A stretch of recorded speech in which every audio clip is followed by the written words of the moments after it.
In today's video, I want to go back and visit The Guru. There's two different versions of this song. There's a years ago version that I wrote in 2019 for the album Cast of Characters for my sextet Here and Now, and then I made it for big band, and it's on the new Jazz Orchestra Volume 1 album. It's a tune about reflection, space, the journey of life, and finding the people that will help you along your way. When I started writing for the Jazz Orchestra, I knew that I wanted to revisit this tune because it has so much emotional depth, and it just resonated with a lot of audiences all over the country and all over the world. Today I want to dig into how I turned the sextet version into a jazz orchestra piece and show you all the things I thought about along the way. The first thing we should visit is the tune, the form, and kind of the core of what we're dealing with here. So the melody of the tune. So in the small group version, we have the melody. It's harmonized. It's bass, clarinet, trombone, guitar, piano, bass, drums. And here's the melody just straight up with the trombone playing the lead.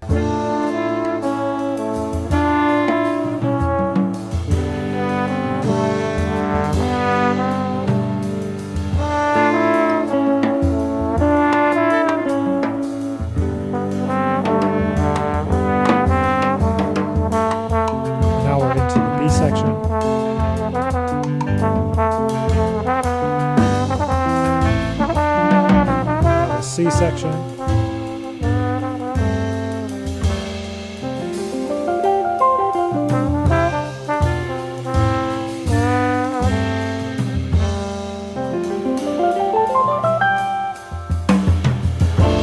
And this is the vamp, or this is the hook.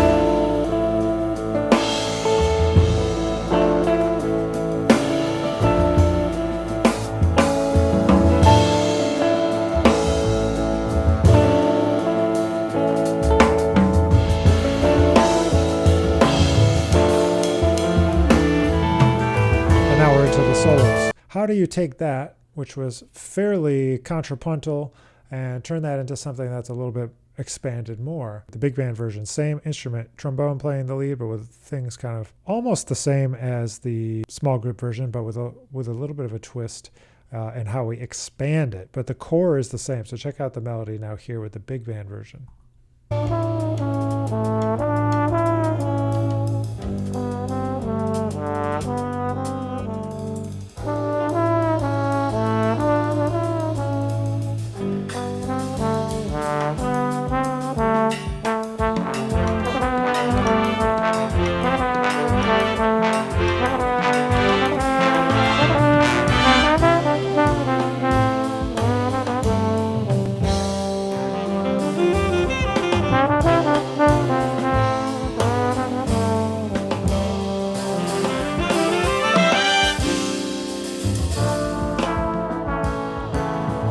Trombones with the theme now.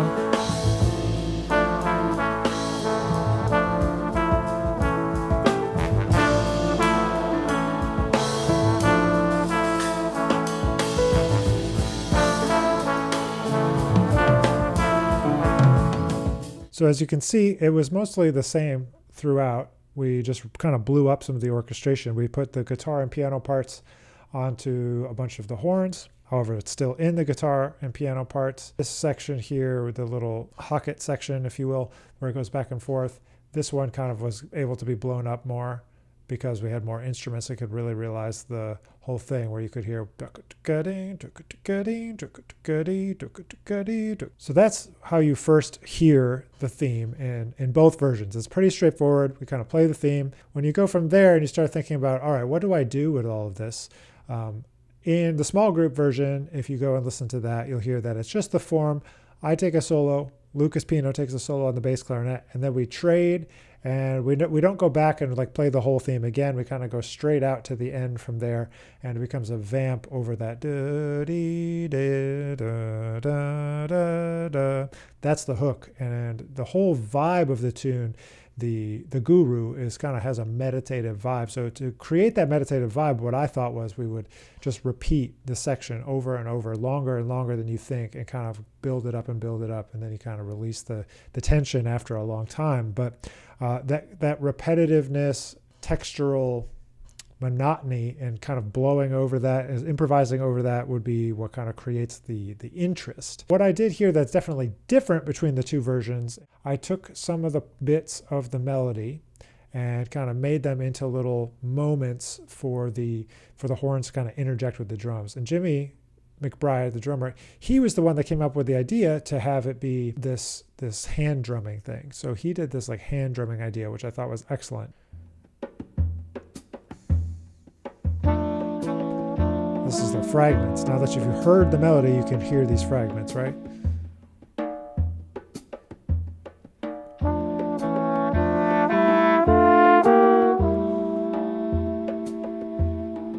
You can hear how that's directly related to the melody and expanded, right? Here comes a big expansion.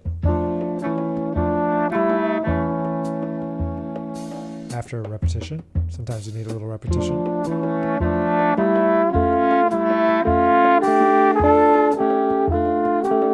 And this is kind of my typical style that I use with writing.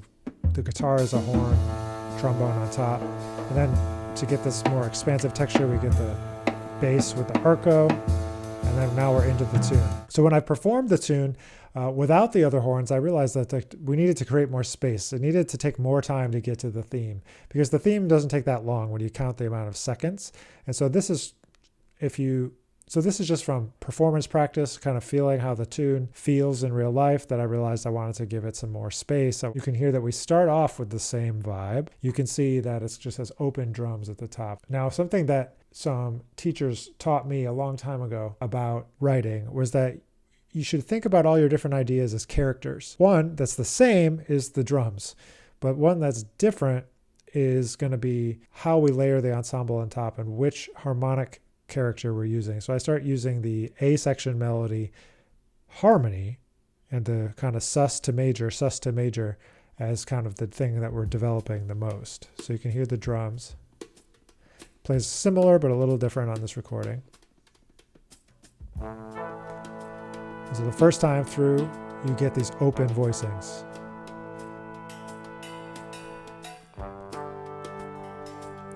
And then when we go to the repeat, we're going to add some motion.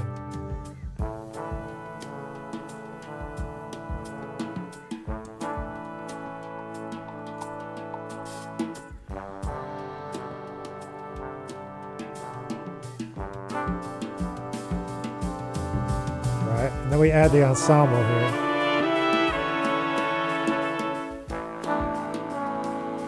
And same as the intro, just layering this. Just like the other version. See how it's expanded though? The brass are getting louder, it's building.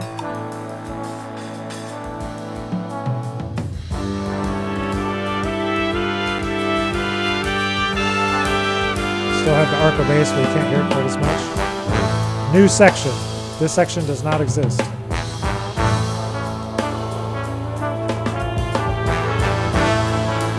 Same ideas are happening.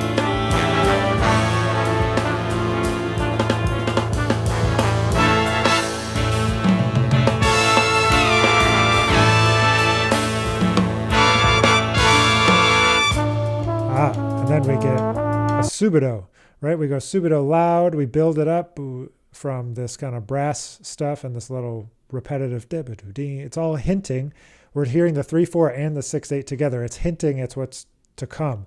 So I did not write this introduction first. I wrote this introduction after I'd played the tune, and I knew it needed something else to set it up, and I didn't want to go right into the theme. This is bar 71, 2, 3, 4, 5, 76 before we even get into the theme, and that's like with repeats and stuff. So sometimes after you have some performance practice with a piece, you kind of get an understanding of kind of emotionally what needs to happen with the piece in order to get it to where it needs to go. So we use the theme and then we kind of set it up in two different ways. You can hear how they're related, but they're a little bit different between the two different versions. The big band gives you tools to scale up from the small group and give it a lot more impact in those moments, but it also gives you a chance to really develop some of those more intricate moments a little bit better. So you noticed, hopefully, in the tune, especially on the little F to G section,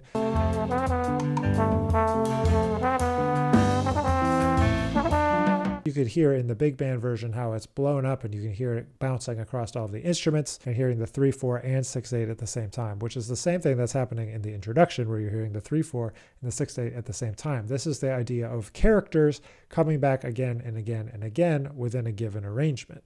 So I still wanted the solo sections of the tune to feel intimate, like the small group within the big band. And I was very lucky because I was able to get my small group actually into the big band. That's Jimmy McBride on drums, Dave Barron on bass, Glenn Zaleski on piano, Alex Wins on guitar, Lucas Pino on tenor and bass clarinet, and of course myself. But that band these guys already knew these tunes. So first you hear a wonderful solo from Anthony Hervey on the trumpet on the big band version, which of course is not part of the small group version. Lucas and I trade on that version, which I think has a nice arc to it, but it's definitely more of the small group mentality.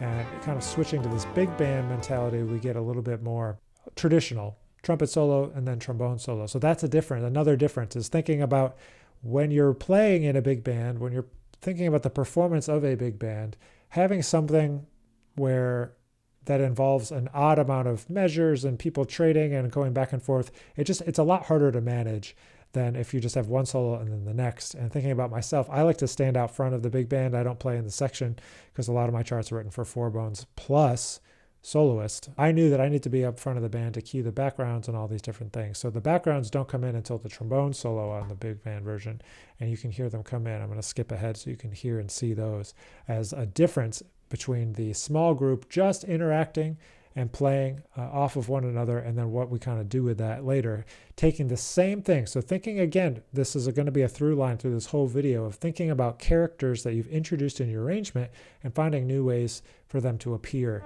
So you're going to hear kind of this A section, and we're going to go back. I discovered through performance practice that I like some of these dissonant notes. And we're going to bring in the band in the backgrounds. Same as the intro, right? Same as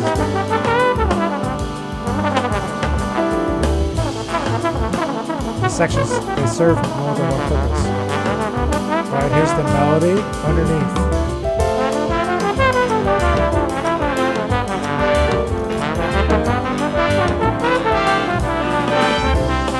Open, just the band.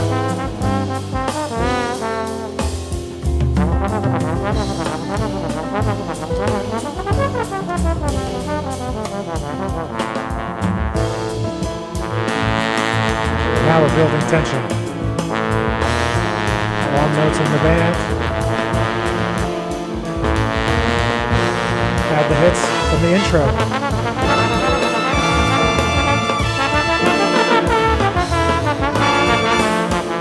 So you can hear that that's the same as the introduction. And now we go into something totally new. So something, again, that comes from the performance practice from the sextet version was knowing that because we were improvising in the form and we kind of cued the melody as part of the form, that I needed to create a new section here. So there is another new section that creates a moment of texture for fill, for just vibe. Sometimes you just need vibe in a chart. So it becomes a little bit of vibe. And then, of course, we just kind of get the flow of that into the melody again. So it's all about, for me, the musical elements along the way, not necessarily verbatim translating it. You know, I got this from Duke Ellington because there's a lot of charts that you would play where it's like a blues or it's a form, and then maybe he would double up the bridge somewhere, or maybe he would go to the 4 chord instead of going to the 1 chord at the top of the form of the blues. And it's just like, oh, like you can play around with the form, and especially if it's your own tune, you can kind of add sections as long as they have relationship to what's come before them. Again, this idea of characters. So even in this little interlude that I wrote, it harkens back to the beginning, but it's over a different route. So I'm going to play that for you so you can hear what I mean. And there's nothing here. And then it's the same as the intro of the small group version. This is all it is. 3 voices. But now it's in a different place in the tune. Now I'm using it as an interlude instead of an introduction. Same 3 voices.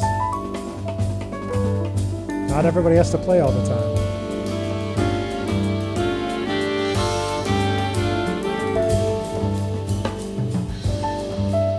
Now this is an odd number of bars because I just felt like 8 didn't fit. And here we are again with the same section. So obviously it's a little bit more orchestrated in the big band, but I wanted to make sure that we still had that ability to have nuance and to have openness in the playing. So it's not necessarily always the same each and every time. That's the hardest part to me about big band, is wanting to make sure that it's not always the same, but that it's organized enough that you can actually make it through a gig without falling apart. So there are some sections that are definitely open, but when you get to the end on this last page, it's just a trading back and forth between the saxes and the brass, and that's over here in the chart. And there's blowing on top of it, both soloists. To kind of mimic what we did in the small group version.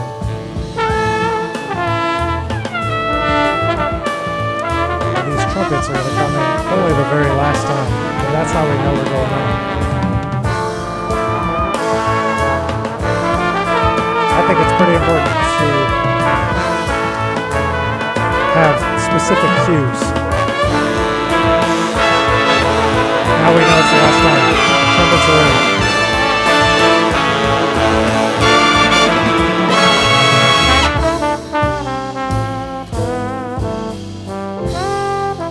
We get the band roaring, and then I just close it out at the end. The full name of the tune originally was "The Guru Doesn't Have All the Answers." So it's like you're chasing, you're building. I want to find this person. I need to get this information. I need to learn from my heroes. I need to meet my heroes. And then you get to the end and it's like, well, they're asking the same questions as you are, but maybe just from a different point in their journey. So that's the Guru. That's how I came up with the arrangement. That's how I blew it up from sextet to big band, using a lot of the ideas that are already in the tune. So that's where you should start. If you take anything away from this video, I hope it will be that you take the characters in your tune and you blow them up, and then you use them over and over again in different ways so that your music sounds like it's related to itself. I started with the idea that it has to have meditative sections. So the beginning, the middle, and the end all have different ways, different feelings of meditation, like within the chart. So as you're starting to explore your own charts and which ones might be good to blow up for big band, think about how you can create those musical moments using the characters and the emotions. All of the voicings and all that stuff will come later. It's really important to think about that arc of the tune and how you're going to make music. I always try to think, what does the music need right now? So thanks for watching. I hope you'll check out the Jazz Orchestra Volume 1. The Guru, the single from the record, is out now. The album will be out on August 22nd, 2025. You can find links to both all down below, as well as a link to get these charts if you want to play them yourself. So I hope you're having a wonderful week. Thanks for watching. If you enjoyed the video, hit the subscribe button, send this to a friend, and we'll catch you in the next video.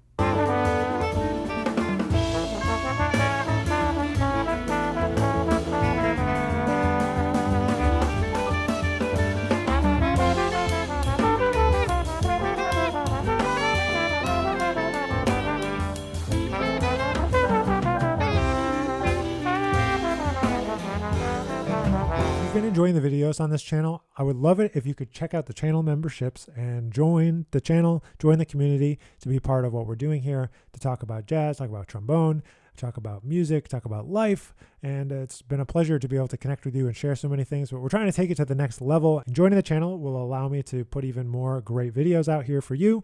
So I hope you'll consider it. Thanks for watching.